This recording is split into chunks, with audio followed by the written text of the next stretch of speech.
Last week, we talked to Andrew Breitbart, who's been poking around in these Occupy Wall Street and Occupy LA rallies. He's such an interesting guy to talk with. We did an extra segment just about who he is and what he's up to. We're airing that now. Here it is. Hey, where do you get your news? If you're like me, you get it from the Sun News Network, and you get it online. You don't go to the mainstream media, the consensus media, because if you're like me, you don't just trust them. You just don't trust them. Not only editorially, but they ignore the real stories. Well, joining me now is a man who has revolutionized online news gathering. Andrew Breitbart joins us now from Los Angeles. Andrew, welcome to the show. Thanks, Ezra. Now, you're a real internet pioneer. You started off with Arianna Huffington's website. You worked with Matt Drudge on his eponymous website. And now you've got a whole suite of websites, Breitbart.com, Breitbart.tv, big government.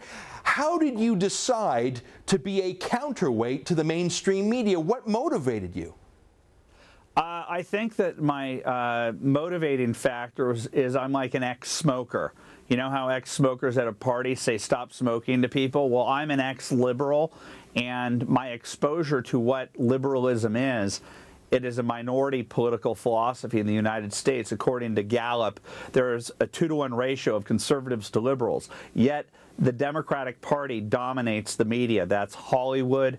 It dominates what you call the consensus media to the point of absurdity, where a newsroom is a basically totalitarian state, where when I go to CBS or NBC or ABC, when I'm under fire by the mainstream media, as I'm walking through the newsroom, somebody will tap me on the shoulder and whisper, "I'm on the team." They have to whisper just like they have to whisper in Hollywood. When you're an actor or a director or a producer in Hollywood, they whisper, "I'm on the team." Why do they have to whisper? Because everywhere you go where the left exists, you find speech codes. Everywhere you go, you find a form of totalitarianism that says if you don't agree with our position, we're going to marginalize you. And with the vestiges of freedom that we still have in the United States, the internet miraculously pops up that makes the barrier of entry into being a media entity negligible. And the American people, who are the majority, I mean the conservatives in this country, who are the majority, have jumped onto the internet and created a counter media that is in direct competition against the mainstream media, and it's a civil war. There is a war out there between the mainstream networks, the New York Times, the Huffington Post, and conservative websites fighting for the American mind. And over the last 3 years, the Tea Party, which is, I would say, an adjunct of the conservative new media, they've had 3 election cycles.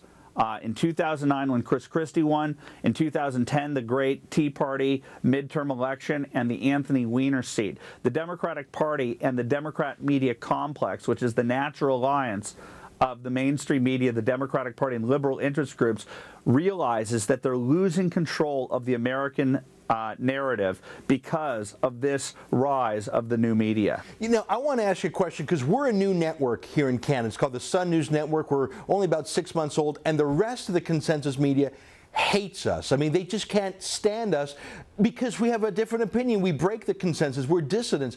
What has changed? I mean, was there ever a time, Andrew, where right-wing journalists were accepted by the mainstream media, or has it always been dominated by the left-wing point of view? It's always been dominated by the left-wing point of view. Let's use ABC's seminal political program this week. They took a political apparatchik and a political warrior in George Stephanopoulos, who actually tried to stifle major stories when he was working for President Clinton, and they transferred him to become the moderator on that show. He's as political as humanly possible. He's right now in the process of trying to marginalize Herman Cain, the Tea Party candidate, by referring to him on Good Morning America as the pizza man, trying to minimize. Andrew, I hate to say it, we've got to cut you off because we're running out of time. Thanks for joining us today from Los Angeles. Thank you. Thank you.